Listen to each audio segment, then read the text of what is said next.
Hey everyone, welcome back. Today, we're going to take a deep dive into something I know a lot of you are interested in, Oh, yeah.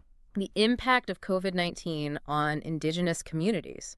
And we're Ooh. not just staying local with this, we're going global. Oh, We've got this incredible report yeah. from the Indigenous Navigator initiative, and Interesting. they actually gathered data from Indigenous communities themselves in 11 countries. But Wow. we're talking about understanding the unique challenges that these Hmm. communities faced even before the pandemic, Right. and then, of course, how they're showing incredible resilience. It's amazing. Yeah, this report doesn't hold back at all. It's Right. really digs into those really tough um, systemic inequalities Yeah. that just made these communities so vulnerable, when COVID hit. Absolutely, right off the bat, Yeah. the report highlights just how difficult employment is for a lot of Indigenous people. Oh, yeah. You're looking at globally a massive 86.3% of Indigenous workers Wow. who are stuck in the informal economy, Oh, that's huge. compared to 66.3% for non-Indigenous workers. Hmm. That's a huge difference. And that has a big impact. Yeah. I mean, the report found that Indigenous workers globally earn 18.5% less Wow. than non-Indigenous workers. That's rough. It is. Yeah, imagine trying to, I don't know, access decent health care Right. or, give your kids a good education Mm-hmm. on that kind of income. It's just not enough. It's a constant uphill battle, and it's even worse in Latin America and the Caribbean, where that wage gap jumps to 31.2%. Oof, that's a punch in the gut. It is. And the report actually names specific countries where these disparities are most severe, Right. which is really eye-opening. It is. And this whole economic picture, Yeah, it really ties into the bigger issue of poverty, doesn't it? absolutely. But the interesting thing here is that the Navigator doesn't just define poverty by income. That's right. They look at land access, well-being, dignity, like it's a much broader view. It is. It's a much more holistic view, and what they find is, well, it's pretty sobering. Yeah. The majority of communities reported that over 30% of their members are Wow. living in poverty, That's a lot. some as high as 50%. Goodness. And in a lot of these communities, more women are considered poor than men. Right, right. It really paints this picture of Yeah. just deep-seated disadvantage. Yeah, it's almost like Yeah. one issue leads to the next. does. And the report really gets into the specifics of how communities themselves describe poverty. Mhm. They talk about health problems, unemployment, lack of education, being forced off their land, and then, of course, low income. Yeah, So you've got all these factors just creating this perfect storm of vulnerability, right. even before a pandemic hits. And then you layer on top of that limited access to social protection programs, the very things that could offer some kind of support during a crisis. Right. In most of these countries they studied, less than half of the indigenous population, Wow, that's they had any social protection at all, some as low as 10%. Really? That's incredibly concerning. It is. It makes you wonder how anyone is expected to cope I know. in a crisis like that. Yeah, But there is one bright spot, right? there is, yeah. The Navigator highlights a specific country in Latin America Mhm. where communities actually reported much wider access to social protection. That's encouraging. It shows that it is possible It is. to create systems that work. Absolutely. It's a good reminder that these issues aren't inevitable. Right. They're the results of policy choices. Right. And speaking of systemic issues, Yeah. the report really brings to light the inequalities Yeah. in education. For sure. Globally, a shocking 46.6% of employed indigenous adults have no formal education. Oh, That's almost 3 times the rate for non-indigenous adults. goodness. We know education is key to breaking that cycle of poverty. Absolutely. It's about opportunity, isn't it? It is. And the Navigator's data shows that it's not just about the numbers. It's Mm. about these really deeply rooted barriers that were already there before COVID-19. Mhm. They talk about the distance to schools, families struggling to afford basic supplies, the lack of instruction in indigenous languages, just poor condition of many school buildings. Yeah. It all adds up. It does. And here's a specific example that really stuck with me. Oh, yeah. The report mentions a respondent from Latin America who describes their nearest health center being a 2-hour journey away by riverboat. Oh, my goodness. Can you imagine? And the cost of transport was often more than they could afford. Wow. So even getting basic health care is a Right. huge challenge. It's heartbreaking, and it really underscores that even when healthcare is available, it's not always accessible. Yeah, for It's sure. not just about having a building, it's about making sure people can actually get there Right. and get the care they need. That's right. And that's just one example of the many, many challenges highlighted in this report. Yeah, and these pre-existing inequalities, whether it's in healthcare, education, economic opportunities, Yeah. it all played a role in how severely Right. Indigenous communities were impacted when COVID actually hit. So let's dive into that. Okay. How did these vulnerabilities that we've been talking about play out in real life when the pandemic struck? What were some of the most immediate and significant impacts?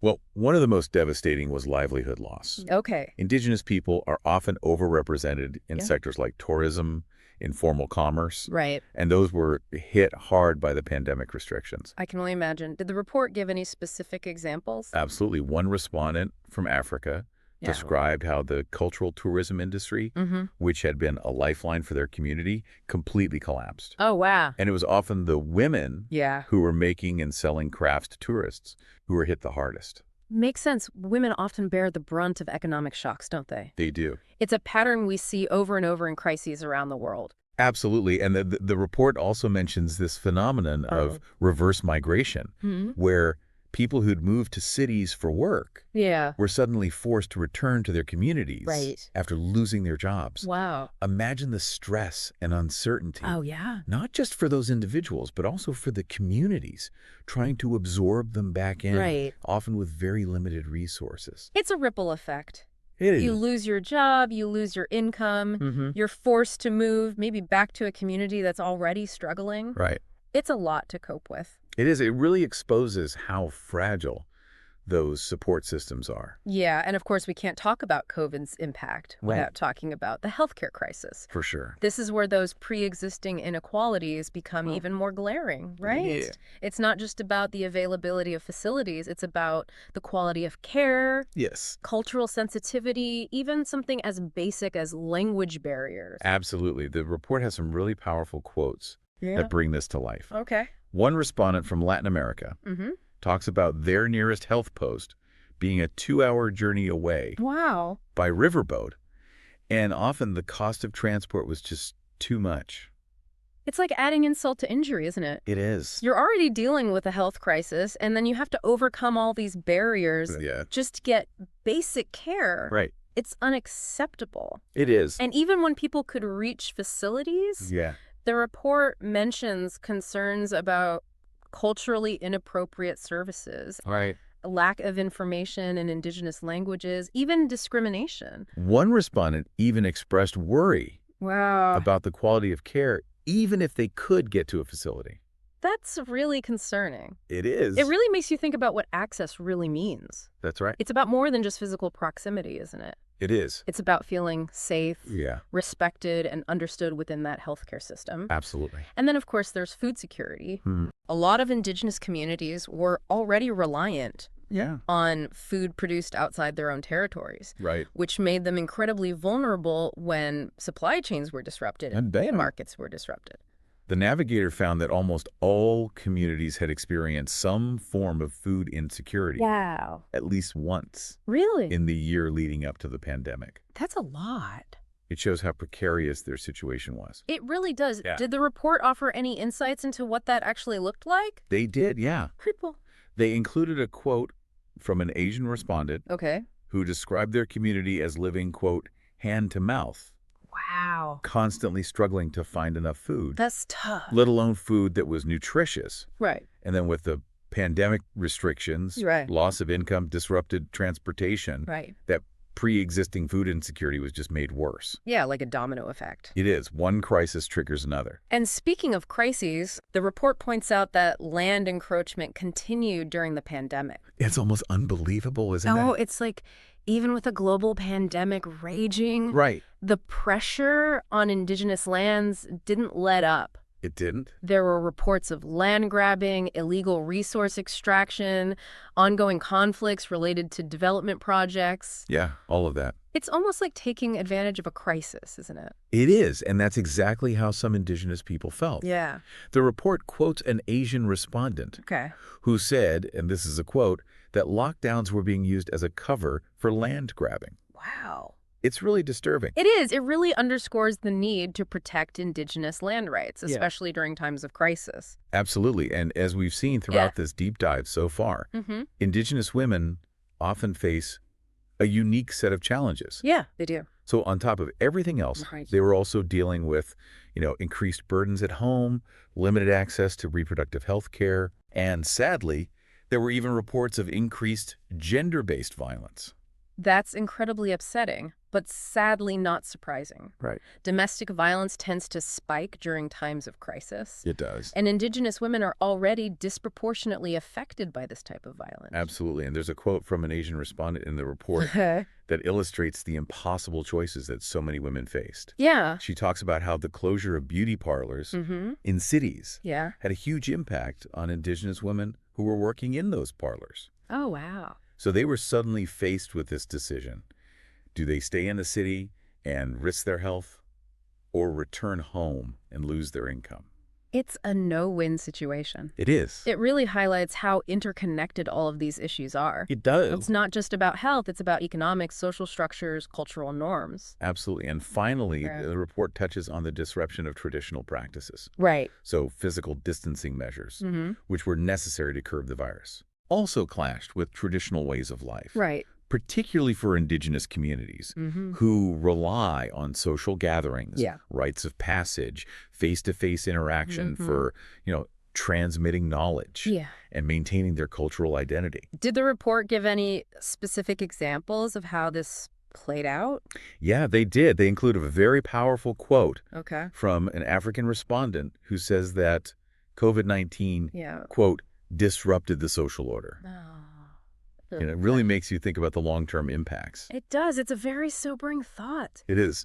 So far this deep dive has been pretty heavy, hasn't it? It has. We've been talking about all these challenges, these inequalities, Yeah. but the report doesn't stop there. It doesn't. It also highlights incredible resilience Yeah. of indigenous communities and organizations Yes. in the face of all of this adversity. They are incredibly resilient. It's inspiring. Can you give us some specific examples Yeah. of this resilience in action? Yeah. Many communities implemented what the report calls, quote, self-imposed lockdowns, Oh. informed by their past experiences with epidemics or other crises. Interesting. They knew what they needed to do to protect themselves. That's impressive. They were able to draw on their history, their knowledge, They were. to navigate this new challenge. Absolutely. And the report has some great examples of specific initiatives Oh, yeah. by the Navigator's local partners. Okay. In Tanzania, they were training community health workers. Okay. In Peru, they launched radio awareness campaigns in indigenous languages. Wow.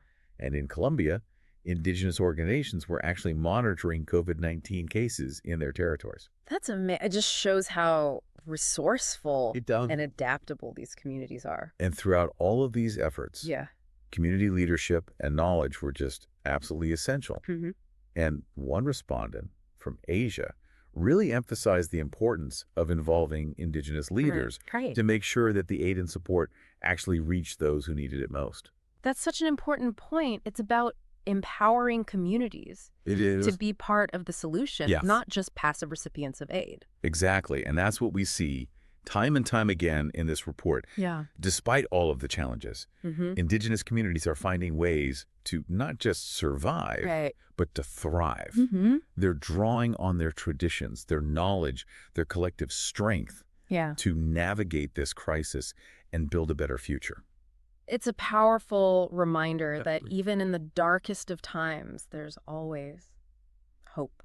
And there's always the potential for positive change. There is. So we've covered a lot of ground We have. in this first part of our deep dive. Yeah. We've seen how pre-existing inequalities really amplified the impact of the pandemic on Yeah. these communities. They did.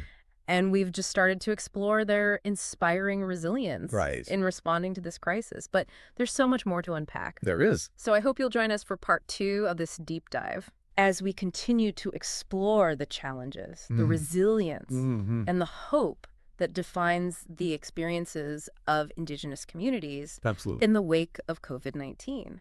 It's an important conversation. Yes. One of the things that really stood out to me in this report Mm-hmm. was the emphasis on data Yeah. and how crucial it is Right. to really understanding the situation. Okay. And the fact that Indigenous communities themselves were involved in gathering this information. Right. I think that makes it so much more powerful. It does. It's not just numbers on a page. Right. It's real people sharing their lived experiences, their struggles, their hopes. Exactly. It adds a whole other dimension to the data. And it can be used to hold governments and institutions accountable. Absolutely. You know, it provides evidence of the inequalities, the injustices that these communities face. For sure. And it can be a powerful tool for advocating for change.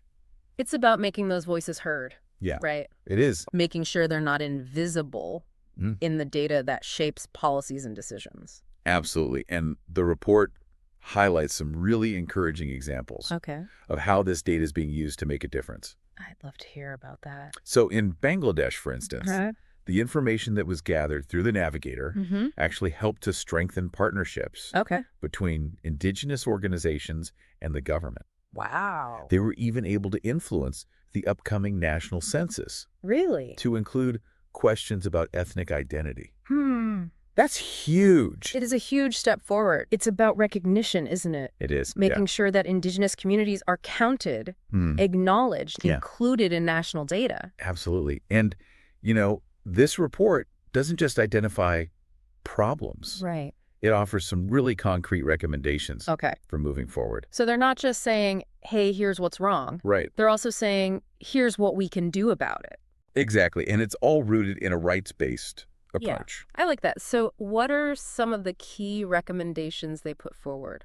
Well, they call for governments to establish or strengthen institutions that are specifically dedicated to addressing the needs of Indigenous communities. Makes sense.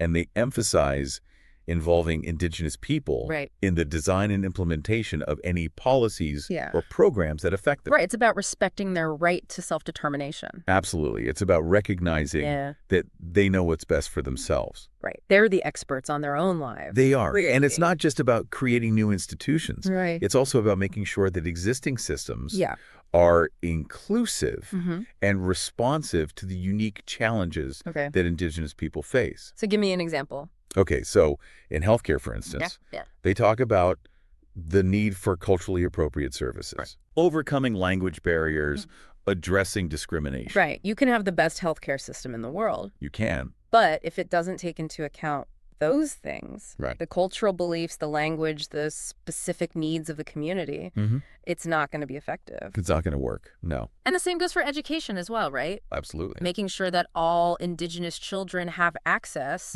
to quality education, whether it's in traditional settings or even, you know, through remote learning platforms.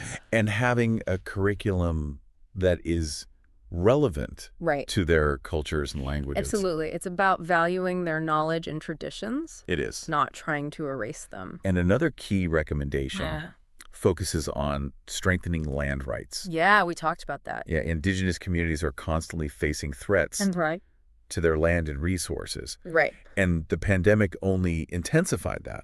It's a reminder that for a lot of these communities, their connection to the land, it's about more than economics. It's about cultural survival. It is. Their identity, their spirituality, their way of life is deeply rooted in that relationship. And it's about justice. You know, Indigenous peoples have been stewards of their lands for generations. And their rights need to be respected and protected. Absolutely. So the report calls on governments to implement effective mechanisms to prevent land grabbing, illegal resource extraction, and to ensure that Indigenous communities have a real say in any development projects that affect their territories. That's crucial.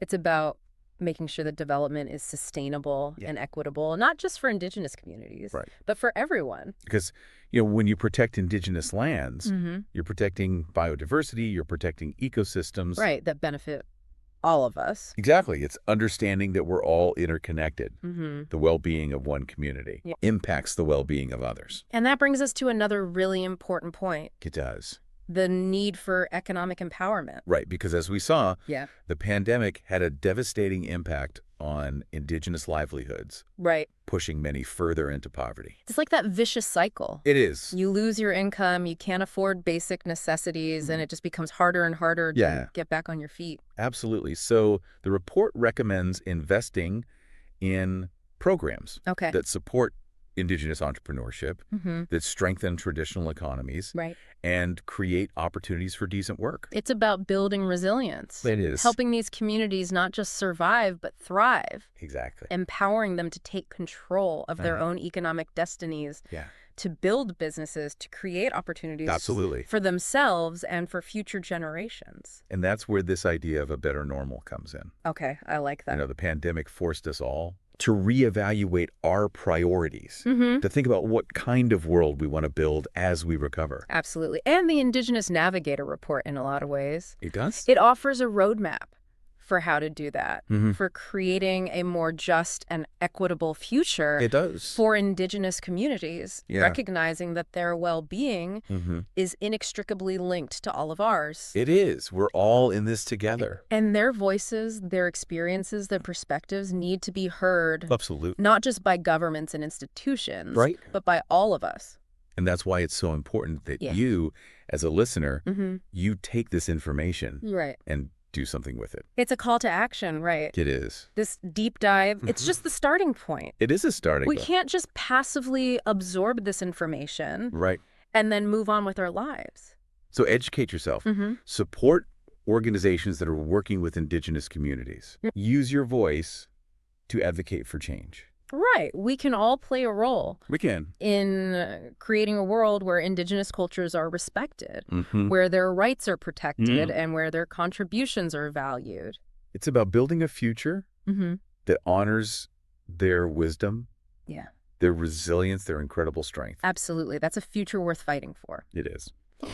So as we move into the final part of this deep dive, we're going to be reflecting on some key takeaways from the report and exploring what that long-term legacy of the pandemic might be for these communities. And we'll also consider what you, as a listener, can do to contribute to a more just and equitable future for indigenous peoples around the world.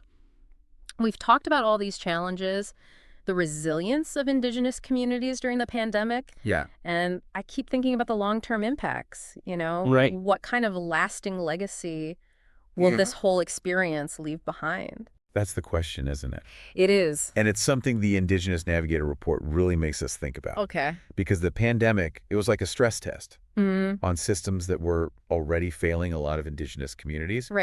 And those ripple effects could be felt for generations. So it's not just about getting through the immediate crisis. It's about the potential for lasting damage. It is. What are some specific areas where you see that potential? Well, look at education, for example. Okay. The disruptions from school closures, the unequal access to online learning.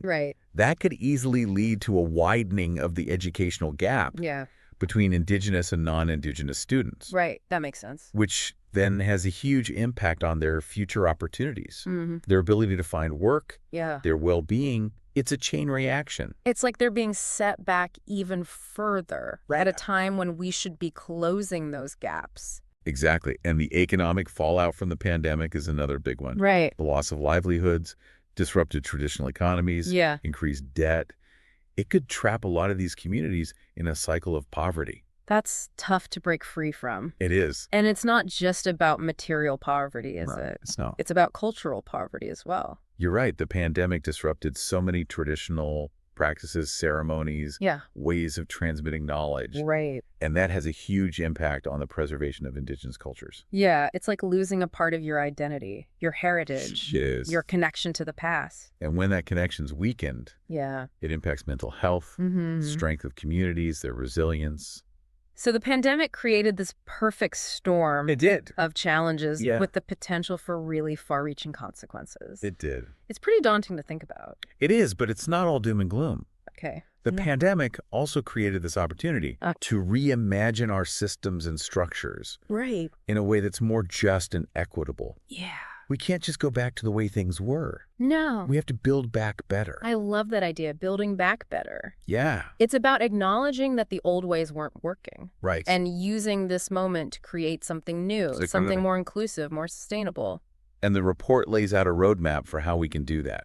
Okay, I like that. It calls for increased investment in Indigenous communities, recognizing and protecting their land rights, creating healthcare and education systems that are culturally relevant, and making sure they have a voice in the decisions that affect their lives. It's about empowering them, isn't it? It is. Giving them the tools, the resources to shape their own destinies. Exactly. And it's about all of us acknowledging that our well-being is interconnected. The health and prosperity of these communities is essential to the health and prosperity of all of us. We're all part of that same web of life. We are. It's a powerful message. It is. And it gives me hope. Good. So as we wrap up this deep dive, what are some key takeaways that you want listeners to walk away with? Well, the pandemic didn't create these inequalities. It exposed them and amplified them. These communities were already facing disadvantages that made them more vulnerable. And those inequalities are all intertwined. They are. You can't talk about health without talking about land rights. You can't talk about education without talking about economic opportunity. Exactly. It's complex. It is. It needs a holistic approach. But we've also seen incredible resilience and innovation. You know, these communities used their traditional knowledge to develop effective responses. And they took the lead in advocating for their needs. They didn't just sit back and wait for someone else to fix it. They didn't. They took action. And that's where we come in. We have a responsibility to step up, listen to their voices, learn from their experiences, support their efforts to build a better future. The Indigenous Navigator report is a great resource for understanding all of this. And it's a call to action for all of us to work together to create a world where Indigenous people can not just survive, but thrive. And that's a world worth fighting for. Absolutely. So as you continue on your journey of learning and exploration, remember that knowledge is power. It is. Use it to inform your actions, to challenge injustice, and to build a more equitable world for everyone. And there's always more to learn. Keep diving deep, keep questioning. Absolutely. Keep seeking out those diverse perspectives. I love that. You never know what you might find. Thanks for joining us on this deep dive. It was my pleasure. We hope you found it informative and inspiring. I hope so too. Until next time, stay curious. Keep exploring. And let's all work together to create a better future for all